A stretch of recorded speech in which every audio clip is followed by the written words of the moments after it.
Hello friends, नमस्कार। Welcome to online study lovers YouTube channel. Friends, UPTGT English practice set number 7 में आपका स्वागत है। और अपने पिछले प्रैक्टिस सेट्स की तरह यहाँ पर भी हम पूरे 125 क्वेश्चंस को स्टडी करने जा रहे हैं। तो फ्रेंड्स, वीडियो को पूरा देखें और 125 में से आप कितना सोल्व कर पाते हैं ये कमेंट बॉक्स में कमेंट करके जरूर बताएं। और डायरेक्शंस देखेंगे क्वेश्चन नंबर 1 से 5।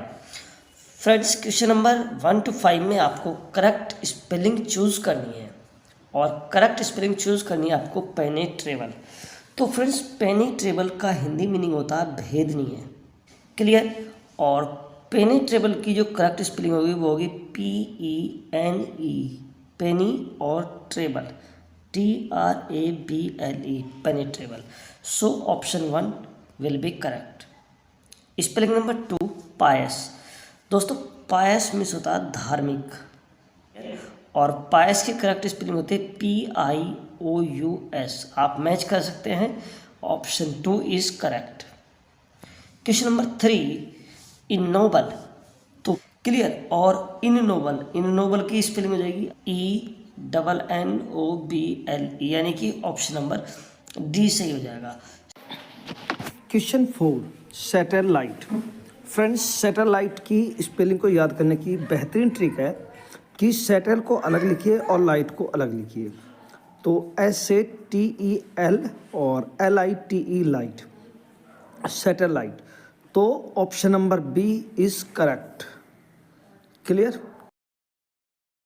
मिनिएचर मीन्स होता है कम करना। तो फ्रेंड्स, मिनिएचर की स्पेलिंग हो जाएगी MINIATURE। ऑप्शन नंबर 1 सही हो जाएगा। Clear friends? नेक्स्ट क्वेश्चन देखेंगे, question number 6 to 8। Identify the correct form of the verb choices so as to complete the following sentences. She will not come if it dash dash dash rained, rains, have rain, were raining. Friends, correct answer हो जाएगा option number 2, rains. She will not come if it rains. Question 7, a teacher and a leader died. So friends, correct option क्या होगा यहाँ पर? Has, was, have या are. तो friends, ऊपर के दोनों ऑप्शन को तो हम छोड़े देते हैं, बात करते हैं नीचे के दोनों ऑप्शन की, क्योंकि ये सेंटेंस रिसेंटली जो पास्ट बीता हुआ होता है उसमें है, और जो रिसेंटली पास्ट होता है उसके लिए हम प्रेजेंट परफेक्ट टेंस का यूज़ करते हैं। दूसरी बात दोस्तों, टीचर और लीडर दोनों के पहले ही यहाँ पर जो है ए आर्टिकल लगा हुआ है, तो इसलिए ऑप्शन सी करेक्ट होता है। A teacher and a leader have died. Clear friends? Question number 8, either the father और the children dash dash dash. इसको कंप्लीट करना है तो कंप्लीट वर्ब आएगी यहाँ पर आर कमिंग। फ्रेंड्स, इसके पीछे का जो रूल है या लॉजिक है वो ये है, जब भी आइदर और नीदर नॉर से दो सब्जेक्ट जुड़े हुए होते हैं तो वर्ब जो आती है वो हमेशा सेकंड वाले सब्जेक्ट के अनुसार आती है। तो यहाँ पर इसलिए आर कमिंग करेक्ट हो जाएगा। 9 और 10। तो फ्रेंड्स, 9 और 10 को डायरेक्ट से इनडायरेक्ट में कन्वर्ट किया गया है, जिसके लिए 4 ऑप्शन आपको दिए गए हैं और आपको करेक्ट ऑप्शन का चयन करना है।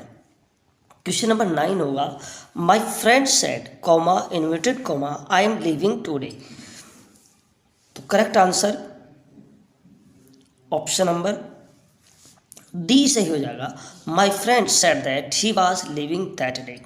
इसके पीछे का लॉजिक फ्रेंड्स, माई फ्रेंड का फ्रेंड रहेगा, सैड के बाद में यदि टू लगाकर ऑब्जेक्ट दिया गया है तो सैड को टोल्ड में कन्वर्ट करते हैं, लेकिन यहाँ पर ऑब्जेक्ट नहीं है तो सैड का सैड रहेगा। यदि रिपोर्टेड स्पीच का सेंटेंस अफर्मेटिव और स्टेटमेंट में है तो कॉमा इन्वर्टेड कॉमा को हटाकर कनेक्ट दैट का प्रयोग करते हैं। आई फर्स्ट पर्सन है तो इसको फ्रेंड के अनुसार ही में कन्वर्ट कर देंगे और एम को वाज में कन्वर्ट कर देंगे, क्योंकि पहला जो रिपोर्टिंग वर्ब है वो पास्ट टेंस में है। टुडे को कन्वर्ट कर देंगे फ्रेंड्स दैट डे में। क्लियर?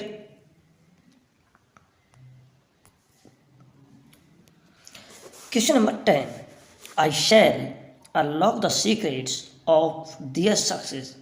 ही सेड में he said that he would unlock the secrets of their success. Number 11. The meaning of the idiom walk a tightrope is, तो friends एक tight रोप पर चलना, option सही हो जाएगा डी, टू इनवाइट डेंजर, यानी खतरे को मोल लेना। Question number 12. Masculine gender of madam is, तो फ्रेंड्स मैडम का मैस्कुलाइन जेंडर हो जाएगा सर, मैन वुमेन का मैस्कुलाइन जेंडर हो जाएगा जेंटलमैन, जेंटल वुमेन का मैस्कुलाइन जेंडर हो जाएगा, और किंग क्वीन का मैस्कुलाइन जेंडर हो जाएगा। Clear friends? Which of the following is not correct with reference to narration, narration के संबंध में 4 रूल्स में से कौन सा कथन सही नहीं है, चेक किए लेते हैं। Option A, in changing direct to indirect, the reporting verbs is in present or future tense. The tense of the reported speech does not change.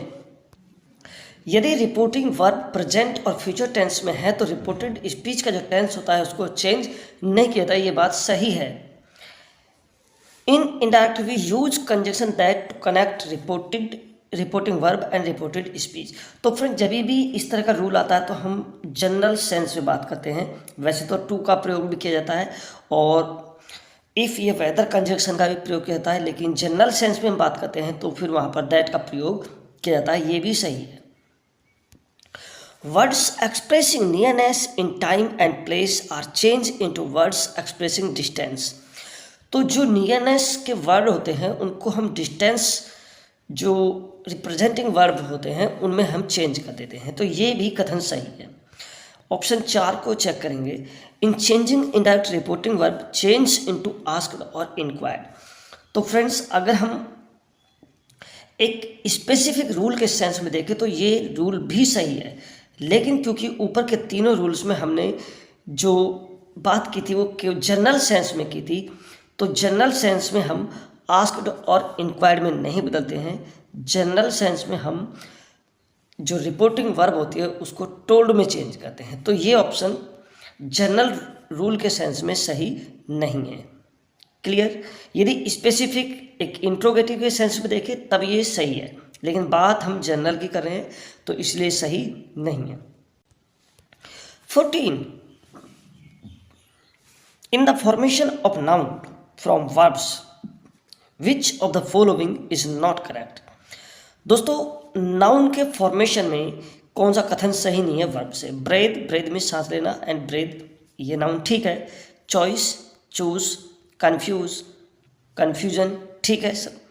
तो कंसोलेशन और कंसोल्ड ऑप्शन सही नहीं है, option D, your answer will be option number D. Question number 15.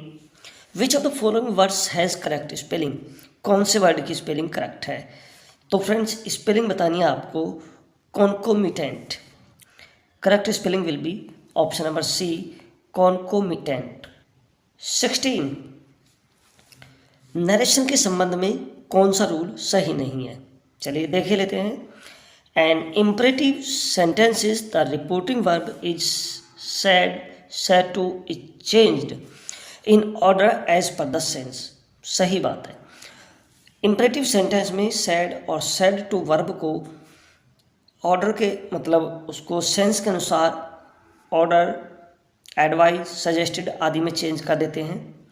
B, in interrogative sentences the connector is if whether, ये भी ठीक है, if weather होता है और इसके साथ साथ WH फैमिली वर्ड है तो वहाँ पर वो WH वर्ड ही कनेक्टर के रूप में आ जाता है, तो ये भी ठीक है। In indirect now is change into then, ये भी ठीक है। This is change in there in indirect, तो फ्रेंड्स ये सही नहीं है, 10 को हम 100 में चेंज करते हैं। Clear? Option D is not correct. Which of the following statement is not correct with reference to the English grammar, English grammar के संबंध में कौन सा कथन सही नहीं है? तो friends present perfect continuous tense is used for an action which began in past and is still continuing. Present perfect continuous का जो टास्क होता है वो पास्ट में शुरू होता है, प्रेजेंट में भी जिस समय हम उसके विषय में बात कर रहे होते हैं तो वो चल रहा होता है। जैसे कि वह 2 घंटे से वर्क कर रहा था, वह सुबह से पढ़ रहा है, तो मतलब वो पास्ट में शुरू हुआ और अभी भी बिगिनिंग में है, मोशन में है, तो ये कथन सही है। When two nouns are qualified by each or every, they require a singular verb।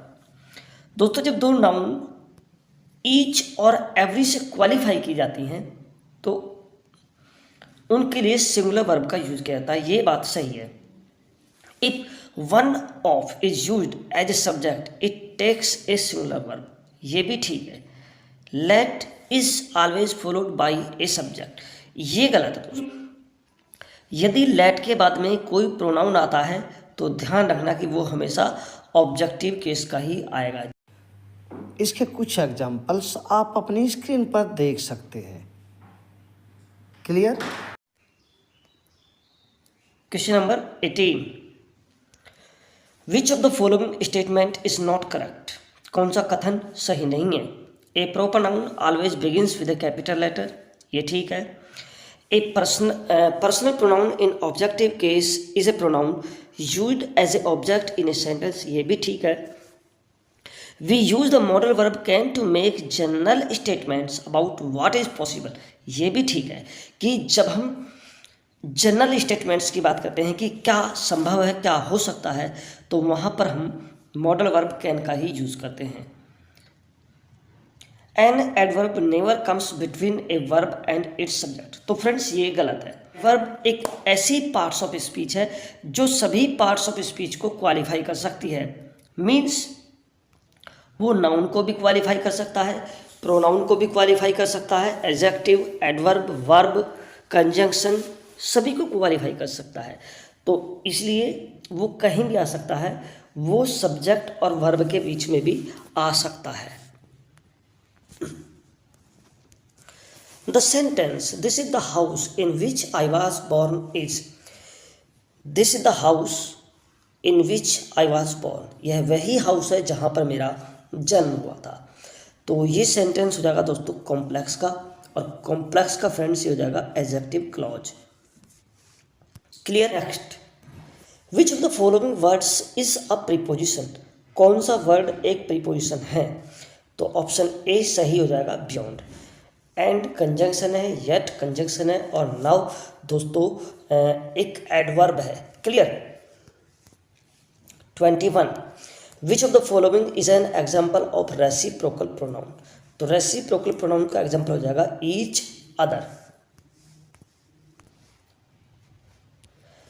Question number 22 से 24, in each of the following questions choose the correct sentence. 22, 23 और 24 में आपको एक करेक्ट सेंटेंस को फाइंड करना है। 22, ए लॉट ऑफ फिशेज, तो friends fishes के संबंध में सबसे पहले आप एक बात जान लीजिए कि फिशेज जो है सिंगुलर और प्लूरल दोनों फॉर्म में सेम होता है। क्लियर? फिशेज सिंगुलर और प्लूरल फॉर्म दोनों में बिल्कुल सेम होता है, इसमें कोई भी करेक्शन नहीं होता है। तो चेक के लेते हैं कहाँ पर फिश है सिंगुलर और कहाँ पर उसका प्लूरल बनाया गया। तो option C is the only correct, a lot of fish that his sister cooks for him, he is rich enough to starve, he is too rich to starve, तो option B सही हो जाएगा, he is too rich to starve. यानी 24, many a man wants, तो friends इससे related एक question मैंने पिछली वीडियो में भी कराया था। सबसे पहले आप ये ध्यान रखिए कि जहाँ पर भी ए आपको लगा देखिए सभी ऑप्शन में, तो ध्यान रखना कि वो सिंगुलर नाउन की बात कर रहा है। अब सिंगुलर नाउन की बात कर रहा है तो नाउन भी सिंगुलर आएगी और नाउन सिंगुलर के साथ साथ वर्ब भी सिंगुलर आएगी। So option 1 will be correct, many a man wants to be rich overnight. Clear? 25, which of the following expression is correct, कौन सा एक्सप्रेशन करेक्ट है। तो option A she will can go, नहीं, ये तो verb है और दोनों को मॉडल वर्ब के रूप में कंसीडर किया जाता है, तो एक साथ दो वर्ब नहीं आती हैं। मस्ट दिया गया है, मस्ट का मस्टेड नहीं होता है। ऑप्शन सी सही हो जाएगा, she can go.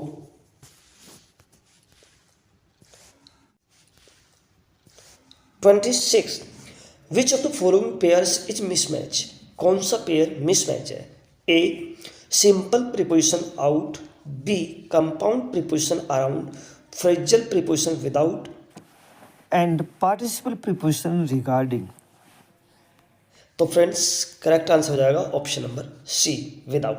Without phrasal preposition नहीं है, विदाउट जो है कंपाउंड प्रीपोजिशन हो जाएगा। Clear friends? नेक्स्ट क्वेश्चन देखेंगे 27, in which of the following the adjective is not followed by the correct preposition, कौन सा जो एडजेक्टिव है वो करेक्ट प्रीपोजिशन को फॉलो नहीं करता है? एक्यूज्ड ऑफ होता है, एफिलिक्टेड विद भी होता है, एंग्री विद भी होता है, लेकिन फ्रेंड्स डीप ऑन नहीं होता है। डीप के साथ में टू प्रीपोजिशन आएगा। क्लियर?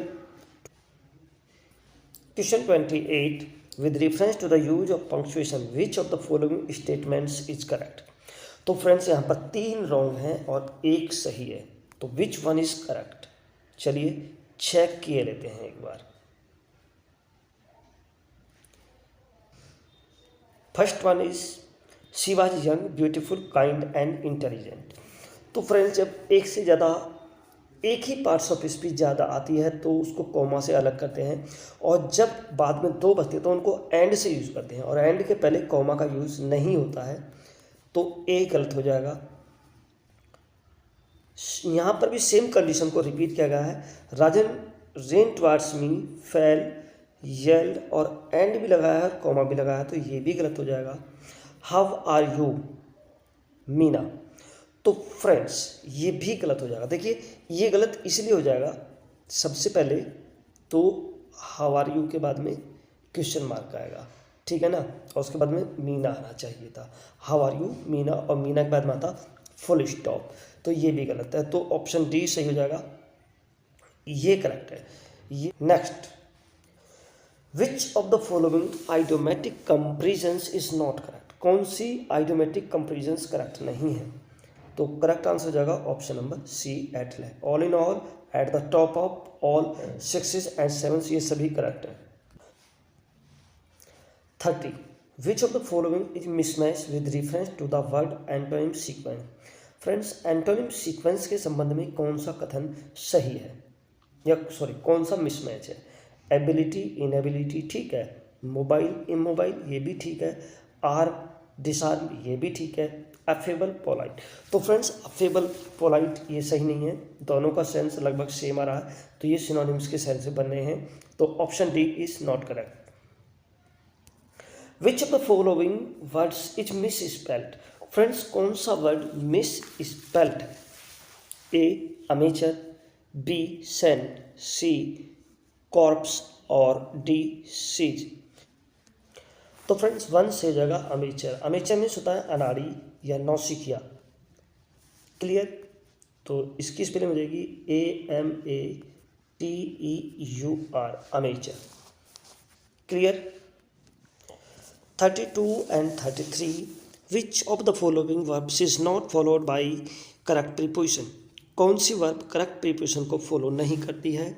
32A अबाउंड इन और विद, ये ठीक है। एब्सटेन फ्रॉम भी ठीक है दोस्तों। अकाउंटेबल टू भी ठीक है, लेकिन एक्ट सही नहीं है। एक्ट के साथ अपॉन आएगा, एक्ट ऑन आएगा, एक्ट अप आएगा, ठीक है, तो option D is not correct. Act in नहीं होता है। 33 एडियर टू, ठीक है। एग्री विद यू, ये भी ठीक है। एम फ्रॉम नहीं होता दोस्तों, एम एट होता है। एम एट होता है, देखिए यहाँ पर भी दिया गया है एम एट, तो सेम है, तो एम फ्रॉम नहीं होता है, एम एट होता है। Clear? 34, which of the following statements is incorrect with reference to apostrophe, apostrophe के संबंध में कौन सा कथन इनकरेक्ट है? सो गाइस करेक्ट आंसर हो जाएगा option number D, apostrophe is used to enclose the exact words. हाँ, जो एग्जैक्ट वर्ड होते हैं उनको इनक्लोज करने के लिए हम इन्वर्टेड कॉमा का यूज़ करते हैं, एपोस्ट्रोफ का यूज़ नहीं करते हैं। अब question 35, which of the following pairs is mismatch with reference to masculine feminine gender sequence। Friends 4 pair दिए गए हैं ABCD, और आपको ये बताना है कि कौन सा पेयर मैस्कुलाइन और फेमिनाइन जेंडर के सीक्वेंस में इनकरेक्ट है। चेक के लेते 1 बाय 1। एक्टर एक्ट्रेस होता है, ये ठीक है। ऑथर का ऑथरेस होता है, ये भी ठीक है। बैचलर का स्पिनिस्ट होता है, तो फ्रेंड्स ये भी ठीक है।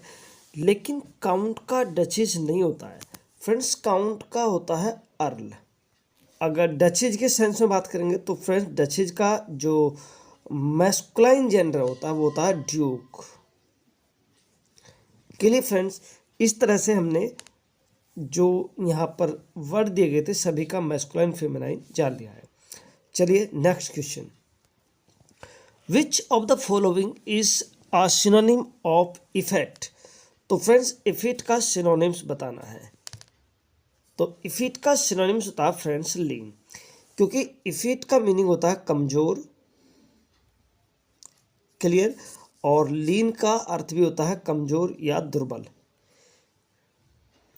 37 एंड 38। तो फ्रेंड्स 37 और 38 में आपको ब्रैकेट में दिया गया है कि आपको क्या करना है। तो 37 क्वेश्चंस को देखेंगे। नोवेल इंटरेस्ट मी, तो फ्रेंड्स इसको जो है पैसिव वॉइस में बदलना है।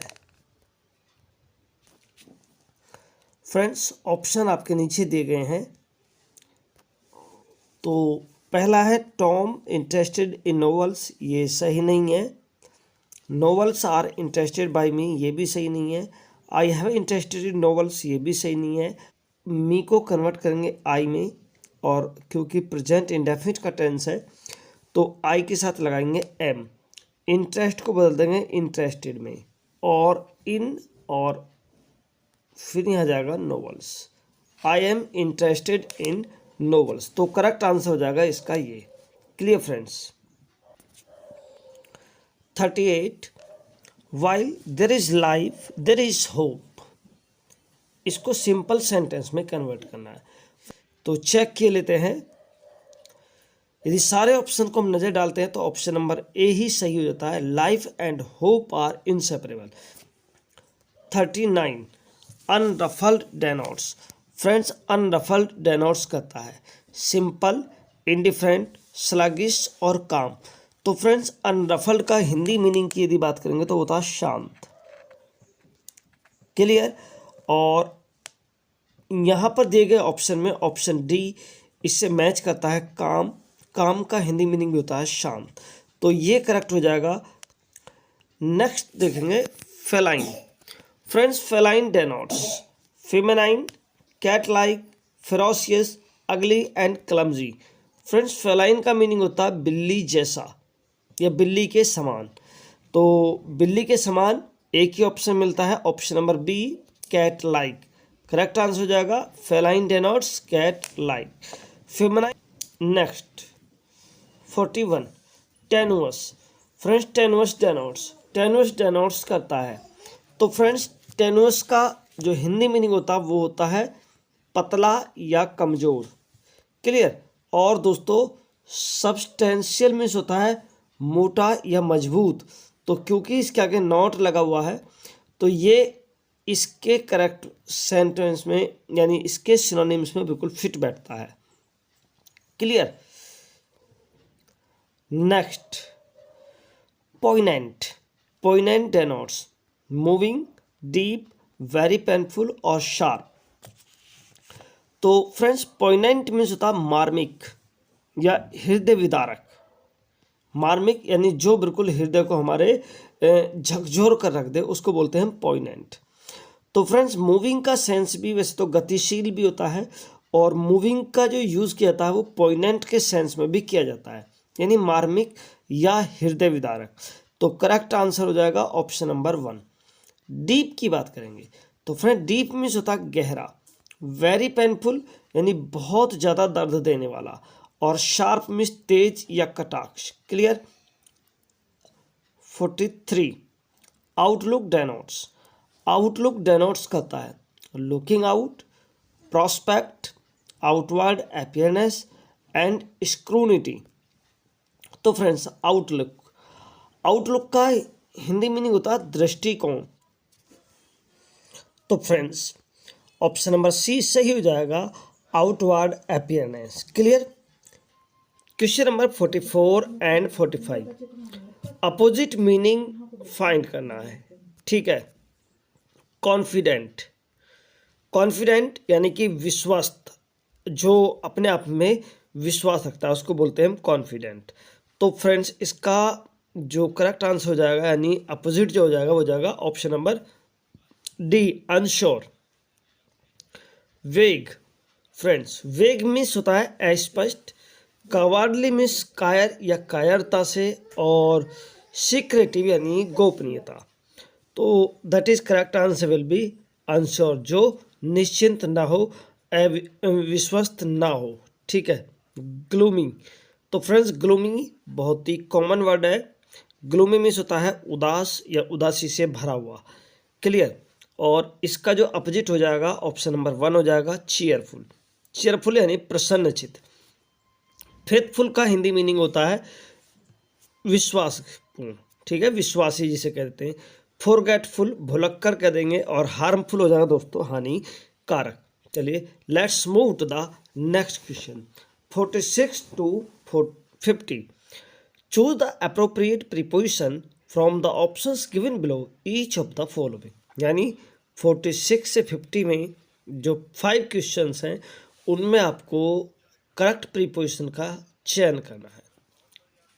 वेरी फर्स्ट यानी 46 is Naman was vexed dash dash his brothers behaviour. कह सकते हैं समवंस बिहेवियर, और समवंस बिहेवियर के साथ में जो प्रीपोजिशन आएगा दोस्तों वो आता है at someone's behaviour.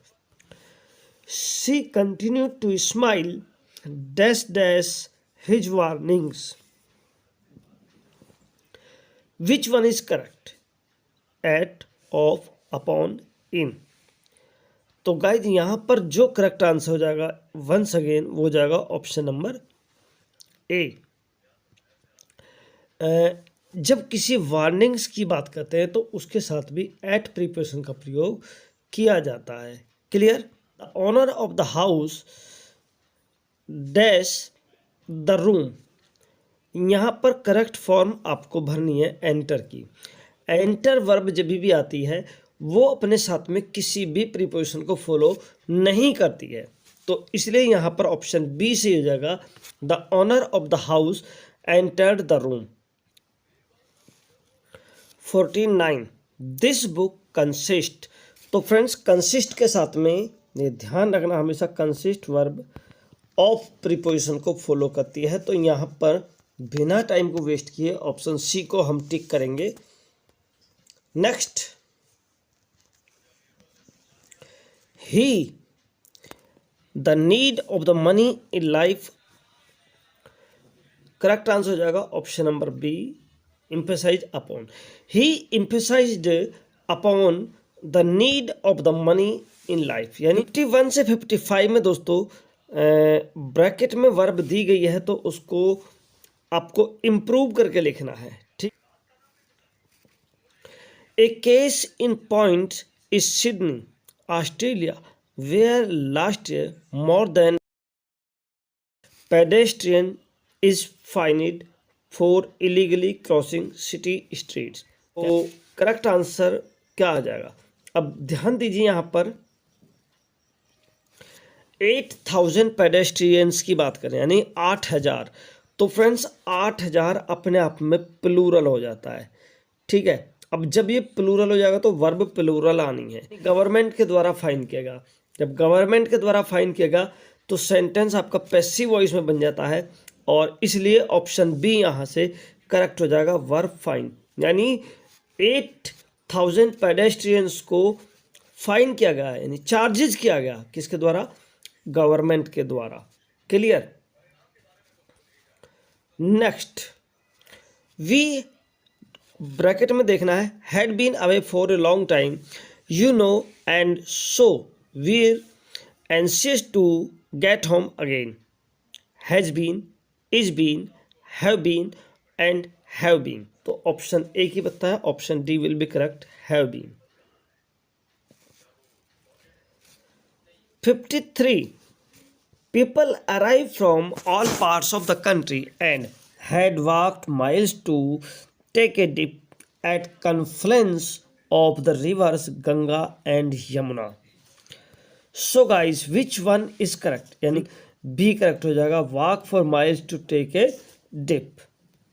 Next one is 54. Not only she objected to his proposal but also condemned in strong terms.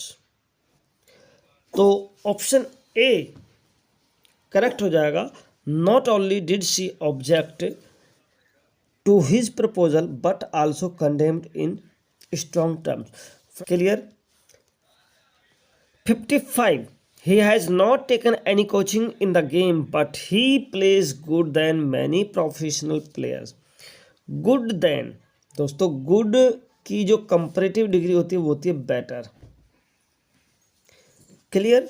तो बेटर होती है तो बेटर देन होना चाहिए।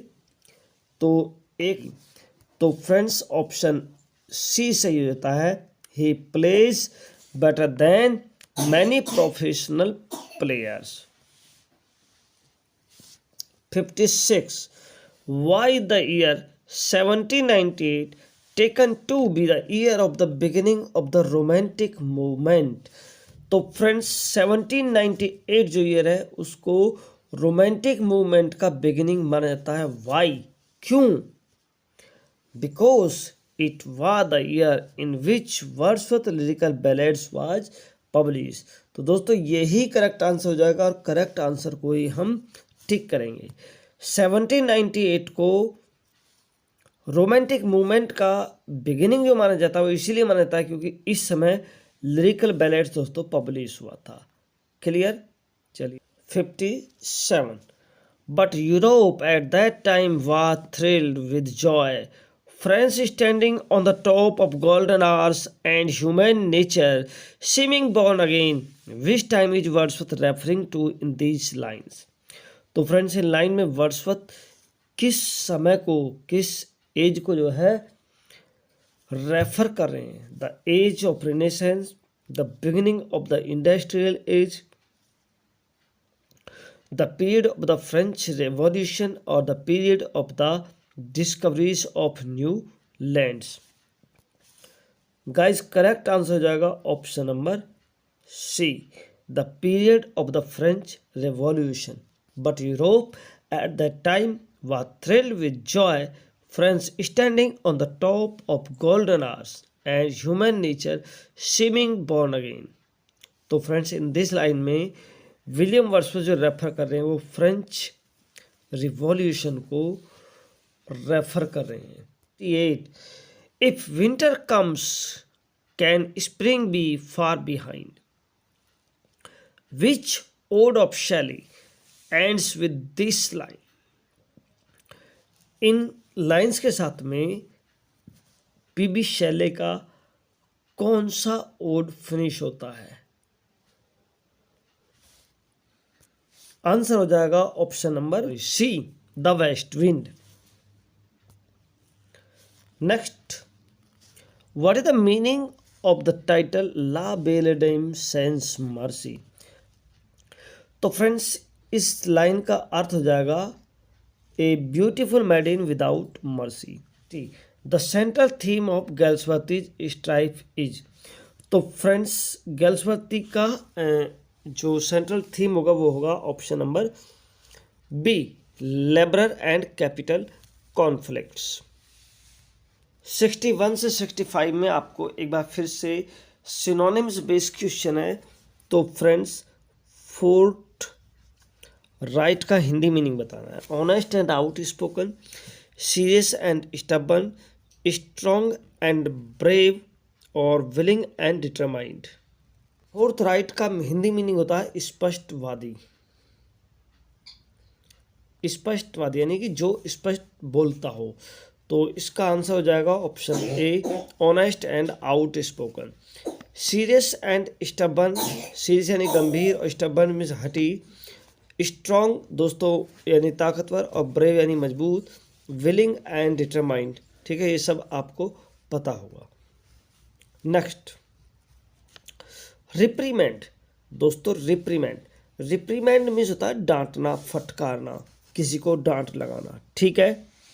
तो प्रेज का मीनिंग होता है प्रशंसा करना, और रिमाइंडर का मीनिंग होता है याद दिलाना, और रिवार्ड का मीनिंग होता है दोस्तों किसी को पुरस्कार देना, ठीक है। तो ऑप्शन सी यहाँ से सी हो जाएगा, रिब्यूक और रिप्रीमेंड जो है आपस में एक दूसरे के सिनोनिम है, और रिब्यूक का अर्थ भी होता है दोस्तों डांट। क्लियर। पंक्शिलियस, पंक्शिलियस यानी कि बहुत ज़्यादा केयरफुल, बहुत ज़्यादा सावधान, ऑप्शन बी सही हो जाएगा। डिस्क्रीट, तो फ्रेंड्स डिस्क्रीट का मीनिंग भी होता है सावधान, यानी कि न्याय संगत, ठीक है। अब न्याय संगत हो जाएगा तो चलिए चेक के लेते हैं एक बार। मैच्योर, इंटेलिजेंट, क्लेवर और प्रूडेंट। तो फ्रेंड डिस्क्रीट अगर देखें तो थोड़ा सा बुद्धि के सेंस में भी यूज होता है, बुद्धिमान, ठीक है ना। तो करेक्ट आंसर हो जाएगा दोस्तों प्रूडेंट। के लिए प्रूडेंट का मीनिंग भी होता है सावधान, या थोड़ा सा कह सकते हैं न्याय संगत, ठीक है।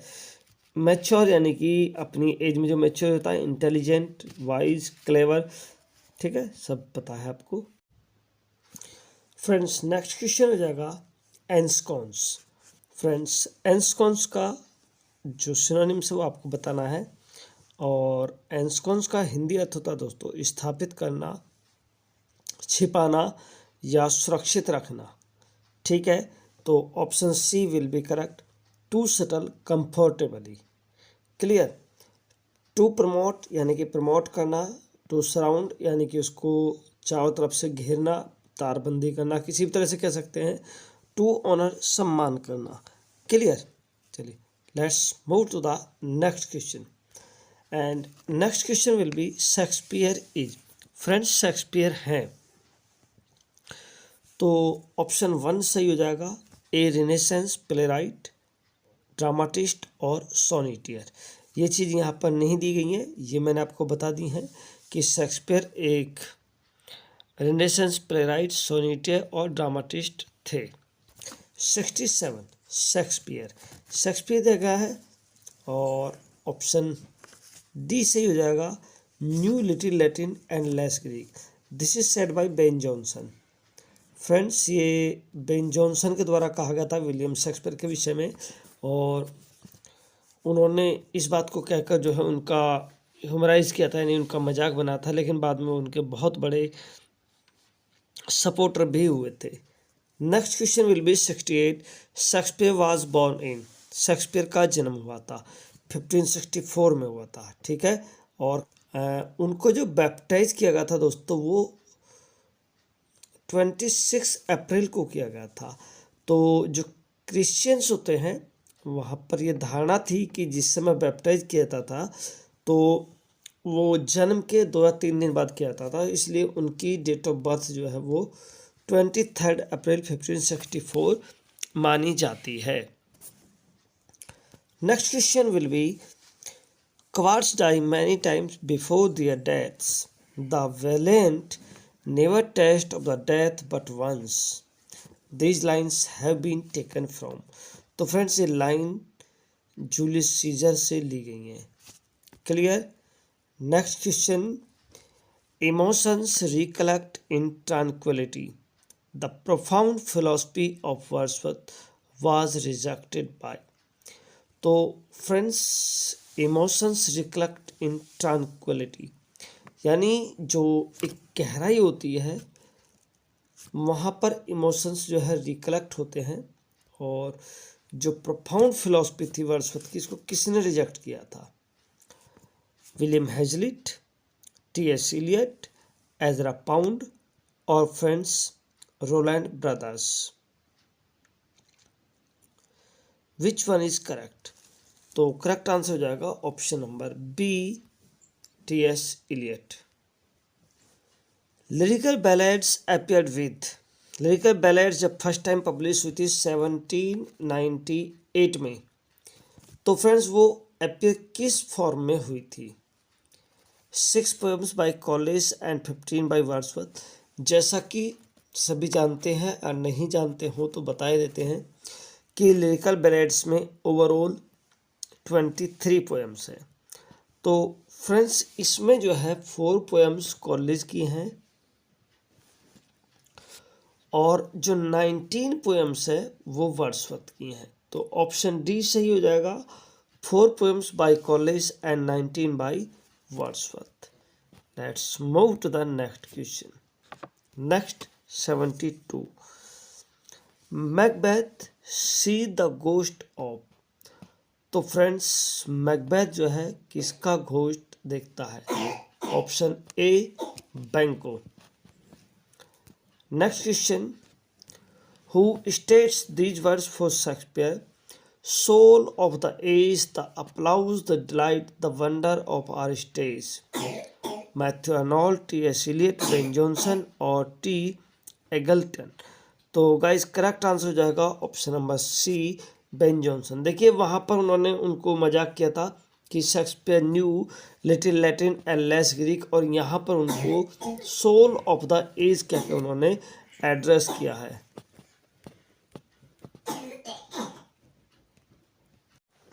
Question 74, read the following lines and answer the question that follows it. O Julius Caesar, thou art might yet, thy spirit walks abroad and turns our swords in our own proper entrails. तो friends, what is the essence of this statement? And essence of this statement is Caesar was mighty. Caesar was mighty even after his death. Next question will be 75. Galsworthy belonged to. Friends, Galsworthy belong करते थे. Answer will be 20th century. Next, who is the heroine in Shakespeare's Tempest? तो friends Shakespeare के Tempest में जो heroine होगी वो होगी Miranda. Miranda प्रेस्पेरो की पुत्री है। और फ्रेंड्स पोर्शिया हीरोइन है मर्चेंट ऑफ वेनिस की, और नरिशा भी एक करेक्टर है मर्चेंट ऑफ वेनिस में, और डेस्डेमोना जो है ओथेलो की हीरोइन होगी। Next question 77, in which of her works does Virginia Woolf invent the fictional character of Shakespeare sister naming her? तो फ्रेंड्स किस वर्क में उन्होंने अपने एक फिक्शनल करेक्टर को मेंशन किया है और एक शेक्सपियर की सिस्टर के रूप में, तो उसका नाम क्या होगा? तो गाइज आंसर होगा A Room of One's Own Judith. और क्लियर, वर्जीनिया वुल्फ का जो वर्क था A Room of One's Own Judith, और ये वर्क आया था दोस्तों 1920 में। Next one, which of the travel poems belong to William Wordsworth? Descriptive sketch, sketch of the natural, civil and political state of Switzerland, and sketch of nature or vivid sketch and picture of our time। तो correct answer हो जाएगा option number 1, descriptive sketches. Next 79, a violet by a mossy stone half hidden from the eye is caught from the। तो friends a violet by a mossy stone half hidden from the eye, तो ये जो statement है ये कहाँ से लिया गया है? करेक्ट आंसर हो जाएगा option number B, Lucy poems से। 80, Shakespeare's incorporates Livy's account of Tarquin's lust in narrative work called. तो friends that is answer will be the Rape of the Lucrece. 81, who said it? How poor are they that have not patience?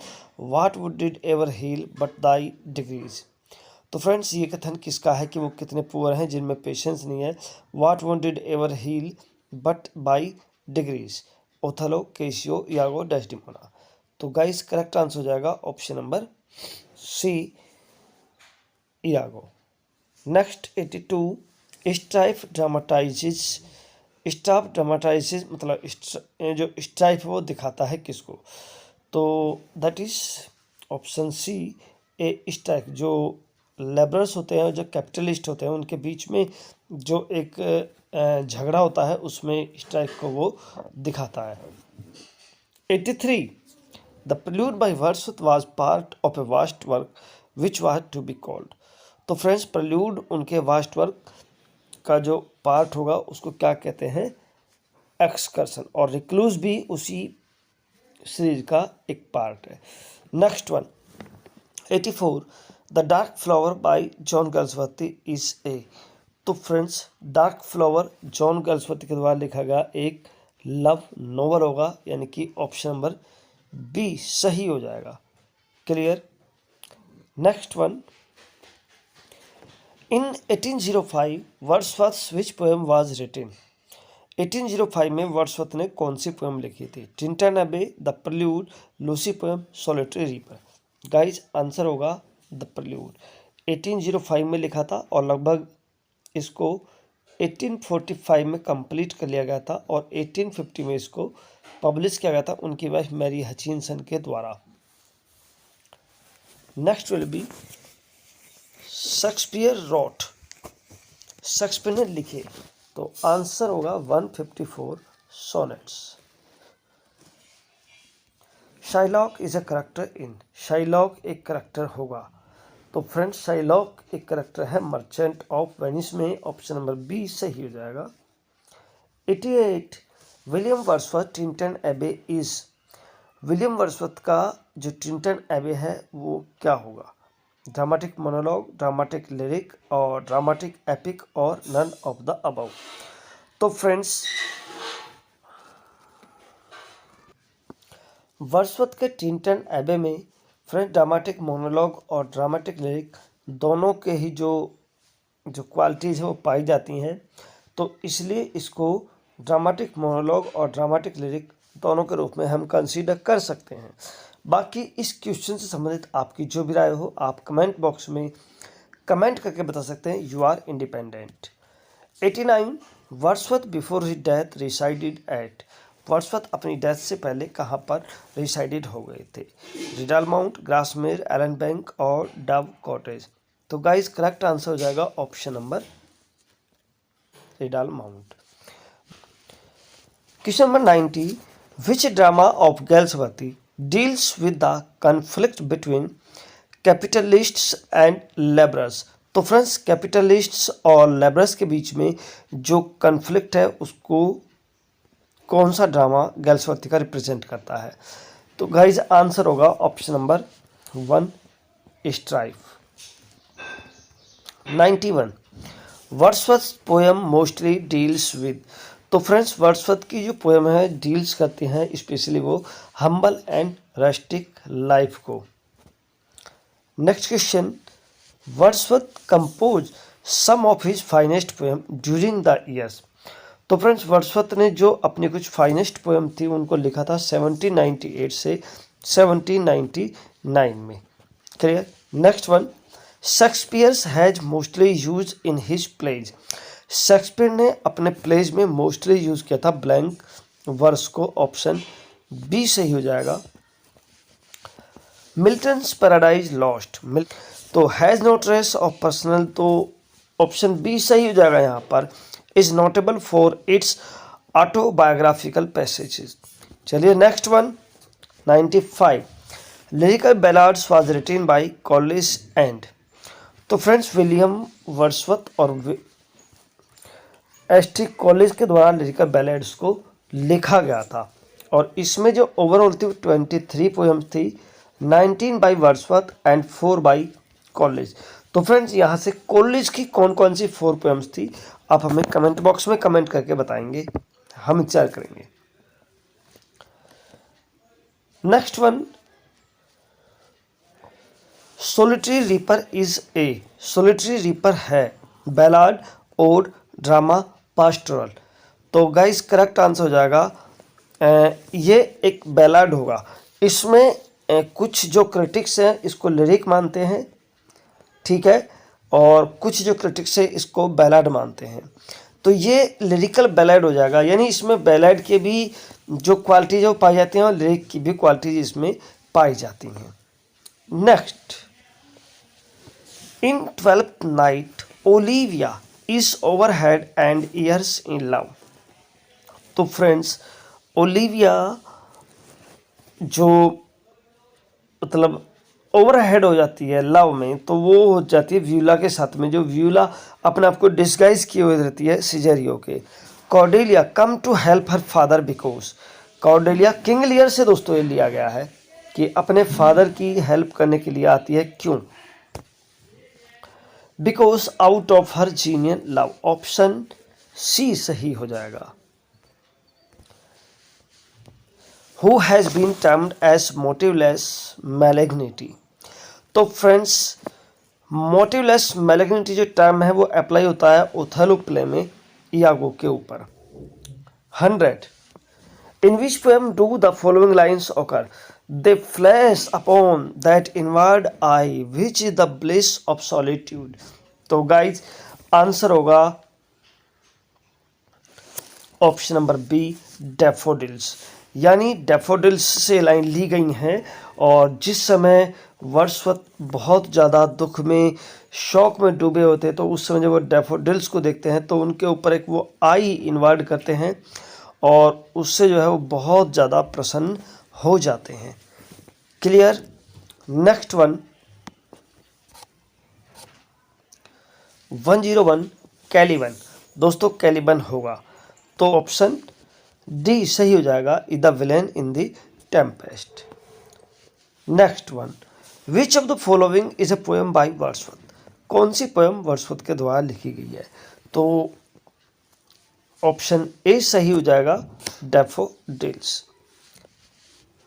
Paradise Lost was written by John Milton in the phase of his life. तो friends, Paradise Lost John Milton के last phase में लिखी गई थी, option B सही हो जाएगा। Ophelia is the beloved of, Ophelia beloved थी हैमलेट की। Clear? Next 105, which poem of William Wordsworth is considered his greatest autobiographical epic. तो फ्रेंड्स, वर्ड्सवर्थ की वह कौन सी पोएम है जो ऑटोबायोग्राफिकल एपिक के रूप में जानी जाती है? आंसर होगा option number B, Prelude. Which play of Shakespeare portray the character of Malvolio. तो फ्रेंड्स, वह शेक्सपियर के कौन से प्ले में मेलवोलियो नाम का करेक्टर मिलता है? आंसर हो जाएगा 12th Night. Which novel of Galsworthy is considered to be his masterpiece. तो फ्रेंड्स, मास्टरपीस जो माना जाता है उनका, उसको माना जाता है Indian Summer of a Forsyte, यानी कि ऑप्शन नंबर डी सही हो जाएगा। The character appears in the following Shakespearean comedy. तो फ्रेंड्स, बॉटम की जो बॉटम नाम का करेक्टर है वो अपीयर होता है शेक्सपियर के किस प्ले में? Midsummer's Night Dream. I am a man more sinned against than sinning is an excerpt from the play. तो ये दोस्तों आंसर हो जाएगा किंग लियर। ये किंग लियर से ली गई हैं और किंग लियर के द्वारा ही इन लाइन्स को बोला जाता है।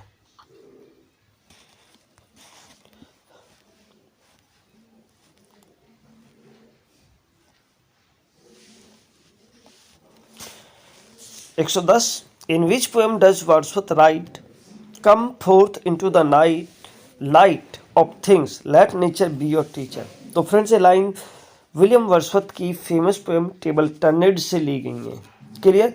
और the world is too much with us, I wandered lonely as a cloud और सॉलिटरी रीपर। इन सभी पोएम को दोस्तों हम बहुत अच्छे से एक्सप्लेन कर चुके हैं। Next, who called Shakespeare an upstart crow. Shakespeare को अप स्टार्ट क्रो किसने कहा था? तो दोस्तों ये कहा था रॉबर्ट ग्रीनी ने। Shakespeare's history plays all together deal with the period of. तो फ्रेंड्स, शेक्सपियर के जो हिस्ट्रिकल प्ले हैं वो डील्स करते हैं किसके साथ में? तो 350 ईयर्स का जो हिस्ट्री ग्राफ है वो उसको बिलोंग करते हैं। नेक्स्ट होगा 113 the essential Shakespeare is a work by. तो फ्रेंड्स एसेंशियल जो वर्क है वो लिखा गया है जे डॉवर विल्सन के द्वारा। नेक्स्ट होगा 114 when did the first edition of lyrical ballads appear. दोस्तों लिरिकल बैलेड्स का जो फर्स्ट एडिशन था वो 1798 में आया था। सेकंड एडिशन 1800 में आया था जब उसमें प्रीफिक्स ऐड किया था। फिर 1802 में उसका एक और एडिशन आया था जब वो अमेरिका में पहली बार पब्लिश हुआ था। और लास्ट एडिशन दोस्तों आया था उनका 1805 में। तो इन सबको आप याद रखना। Next, to whom is Wordsworth's autobiographical poem the Prelude address. तो फ्रेंड्स जो प्रेल्यूड है वो किसको एड्रेस है, तो दैट इज उनके फ्रेंड कॉलेज को वो एड्रेस है। और दोस्तों इसको हम पोएम टू कॉलेज के नाम से भी जानते हैं। ठीक है, वर्ड्सवर्थ ने इसको टाइटल दिया था पोएम टू कॉलेज। ठीक है, पोएम टू कॉलेज। और फ्रेंड्स जो इनकी सिस्टर डोरोथी थी उन्होंने इसको टाइटल दिया था the growth of poets mind. और फिर इनकी वाइफ मैरी हचिंसन के द्वारा फाइनली इसको प्रेल्यूड के नाम से पब्लिश किया गया था। तो ये चीज़ें आप ध्यान रखना, पूछा जा सकता है कि पोएम टू कॉलेज कौन सी पोएम को कहा जाता है, या पोएम टू कॉलेज प्रेल्यूड को किसने टाइटल दिया था, और ग्रोथ ऑफ पोइट्स माइंड किसने टाइटल दिया था, साथ दोस्तों प्रेल्यूड किसने टाइटल दिया था। ये सारे क्वेश्चन आपसे पूछे जा सकते हैं। Clear. 116 a metrical foot containing a stress followed by an unstress syllabus is. तो एनापीस्ट, आयम, ट्रॉकी और डिक्टेल। तो गाइस करेक्ट आंसर हो जाएगा ऑप्शन नंबर सी, ट्रॉकी। जो मेट्रिकल फुट होता है उसमें एक स्ट्रेस होता है और एक अनस्ट्रेस होता है। तो ये सिलेबस मिलते हैं दोस्तों ट्रॉकी में। 117 the term Victorian evokes the attitudes of. B सही हो जाएगा, मॉरल अर्नेस्टनेस। चलिए नेक्स्ट क्वेश्चन देखेंगे 118 iambus is a metrical foot consisting of. तो फ्रेंड्स आयम्बस एक मेट्रिकल फुट है जो कंसिस्ट करता है स्पेशली 2 सिलेबल्स को। नेक्स्ट होगा a foot in prosody is a basic unit of. तो फ्रेंड्स जो प्रोसोडी में फुट होता है वो रिदमिक मेजरमेंट को जो है रिप्रेजेंट करता है। Next one, which of the following feminist critics use the expression gynocriticism for the first time। तो फ्रेंड्स गाइनोक्रिटिसिज्म जो है किस फेमिनिस्ट क्रिटिक्स ने पहली बार यूज किया था। करेक्ट आंसर हो जाएगा दोस्तों option number C, Elaine Showalter. Clear. And 121 the term a stream of consciousness is derived from the writing of. तो जो स्ट्रीम ऑफ कॉन्शियसनेस का दोस्तों टर्म है वो किसकी राइटिंग से लिया गया है, ड्राइव किया गया है। तो आंसर होगा William James. 122 in formalistic school of criticism art is. तो फ्रेंड्स फॉर्मलिस्टिक क्रिटिसिज्म जो स्कूल है वो क्या है, that is an style. Idyll. दोस्तों an idyll is usually a poem of. तो फ्रेंड्स आइडिल जो पोएम है दैट इज रिप्रेजेंट करती है पिकारेस्क ऑफ कंट्री लाइफ को। एंड नेक्स्ट क्वेश्चन होगा anagnorisis is a term use by Aristotle for describing. तो friends anagnorisis जो term है वो एरिस्टोटल के द्वारा रिप्रेजेंट किया गया है स्पेशली किस चीज़ को दर्शाने के लिए। आंसर जो the moment of discovery by the protagonist. और दोस्तों आज की वीडियो का last question, next and last, heptameter consist of. So friends heptameter में कंसिस्ट होते हैं क्या, तो ऑप्शन सी सही हो जाएगा 7 मीट्रिकल फीट। तो गाइज इस वीडियो में इतना ही। अगर वीडियो अच्छा लगा तो वीडियो को लाइक करके अपने दोस्तों के साथ में शेयर जरूर करना। नई वीडियो में एक और फुल प्रैक्टिस मिलेंगे, तब तक के लिए नमस्कार।